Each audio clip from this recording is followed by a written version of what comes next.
coverage. They don't want to give them coverage either. We have single adults, a lot of them not very healthy, dealing with chronic conditions, parents and families living on low incomes. They need help from Medicaid. We have to hold down the cost by bringing everybody into the system. Now, in Medicare, what does our bill do? It protects the solvency of the program for an additional 7 to 9 years. For Medicare, we close the donut hole, which means that when seniors have to pay for those prescription drugs, they don't have to do it all on their own. We keep them with a Medicare policy. And we provide preventive services, and they don't have to pay for them because we know preventive services will keep us from having to pay for more costly care. This bill is good for people on Medicare, and if we don't get this bill passed, they're going to get squeezed like crazy. This bill is good for the American working people. This bill is good for our healthcare system. And for us to take the Republican proposal, we covered, instead of 30 million people, 3 million. We wouldn't hold down the deficit a bit. We would still have all those pre-existing conditions that would keep people from getting their insurance coverage. Maybe if people go and pretend to be patients, we could stop some of those false claims. But I'm sure those false claims happen in the private insurance market, not just the public insurance market. But not only are we covering more people, we're doing innovative ways to deliver the care that will make it less costly. And as we develop innovative ways to deliver care, especially with chronic care, that will hold down the costs of care, and those ideas will be picked up by the private sector. They always follow what Medicare does, and then they adopt it because they want to hold down costs. So you can't solve any problem. Insurance reform, holding down costs, protecting Medicare, dealing with the deficit, unless you deal with it all. And Mr. President, you're not going to be able to do this piecemeal.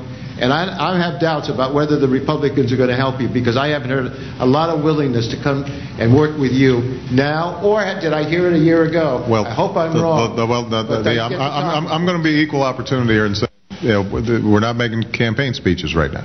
And I think your points I agree with, but I still think that there's a lot of areas of agreement that we've discussed so far.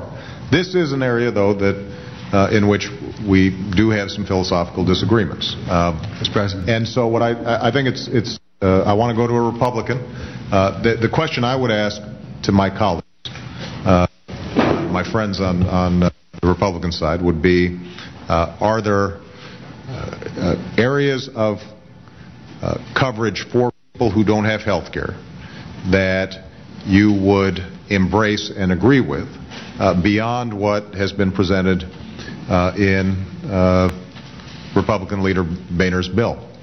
There may not be. I mean, that may be sort of the threshold at which all of you think we can afford to provide help to people who don't have coverage, but there may be some other ideas that haven't already been presented or aren't embodied or legislation, John, that I'd be happy to hear about. I want to yield to Peter Roskin from Illinois.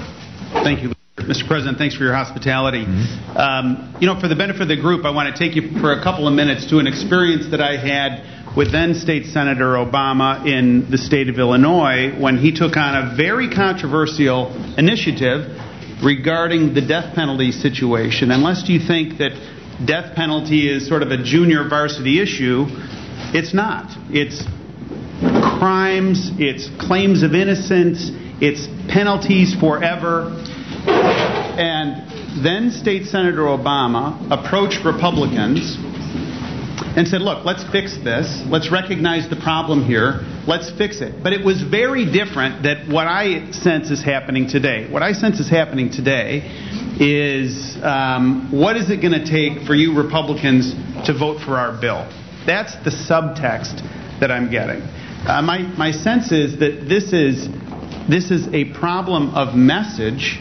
It's not a problem with the messenger. We've got an incredibly skilled messenger who has been out these past several months in joint session speeches and a whole host of other venues, interviews, talking. You've all seen it, you've all participated, you've all listened. And I think the American people, when the conversation first began about expanding coverage, lowering costs, were actually hopeful. And it wasn't just a bumper sticker. I think they were actually hopeful about what was going to be happening. And they listened, and they listened, and they listened. And my sense, now I can't speak for every one of your districts, but in my district, they've become increasingly disappointed with what they have seen come out of this process. And this is not a prop. This is the Senate bill. And my district says, you know what?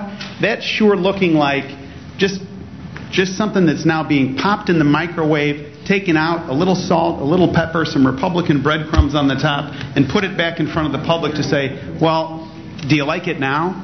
And my district really doesn't. I don't know. I suppose you represent some districts that do. And I think one of the problems, to get to this coverage issue, is that the premise of this bill is that coverage is expanded through Medicaid welfare. Speaker Pelosi a couple of minutes ago, or a couple of hours ago, actually said that health care reform is entitlement reform. No. Yes. Yeah. I would put a brighter light on that and say it's entitlement expansion. Think about what we're doing. You know, the CBO, when they wrote to Harry Reid, wrote to Senator Reid a couple of months ago, they said, look, there's about 15 million people that are going to be put on Medicaid. And Medicaid is a house of cards. Medicaid is not something that is serving the public very well. Their state controller in Illinois, and we all come from states with real trauma, state controller in Illinois recently wrote that as bond rating agencies continue to downgrade Illinois rankings to the lowest in the nation, the state can't afford further jeopardizing. This bill, Section 2001 of the Senate bill, takes away all the flexibility as it relates to changes in Medicaid.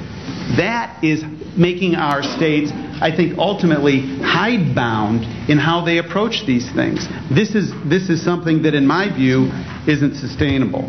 Governor Brian Schweitzer of Montana said, let me give you a quick quote, one of the least effective programs in terms of health care in the history of the country is called Medicaid. About 20% of America is on a Medicaid program, and they'd like to shift, they, meaning Washington, would like to shift it and grow it to somewhere around 25 or 30%. Now, Medicaid is a system that isn't working. Almost everyone agrees. But what Congress intends to do is to increase the number of people on Medicaid so that they can do it on the cheap. It isn't working for anybody. Look, the foundation of the expansion is Medicaid.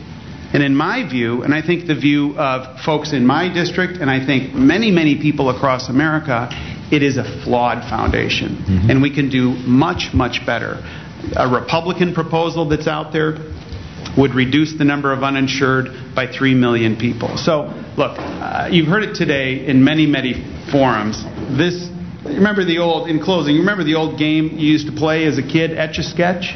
And you'd start out with the Etch-a-Sketch, that little thing where you try and draw something and you dial the dials. And over a period of time, the more you dialed, the more crazy it looked.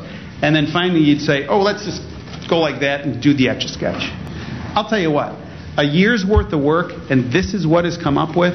The American public, as far as the ones that I have heard from, are vehemently opposed to this. And they say, look, take the Etch-a-Sketch, go like this, let's start over, let's do incremental things where there's common ground. I yield back. I want to make sure that everybody gets an opportunity to speak, but I just want to caution everybody. It's now 4:15. There are a number of folks who haven't had a chance to speak. The question I had was, were there ideas about expansion beyond the 3 million that was in Leader Bonnier's bill, and I didn't get an answer on it. So in addition to, and it may be that the answer is that's all we can do. I should point out this one issue about Medicaid that I think that's important. Most of the people we'd like to be in the exchange and giving them subsidies. And I think over time, you see as an evolution, if you created a large enough pool where people could purchase it through an exchange, the same way that members of Congress do. The problem we've got right now is that very poor people, they've got coverage.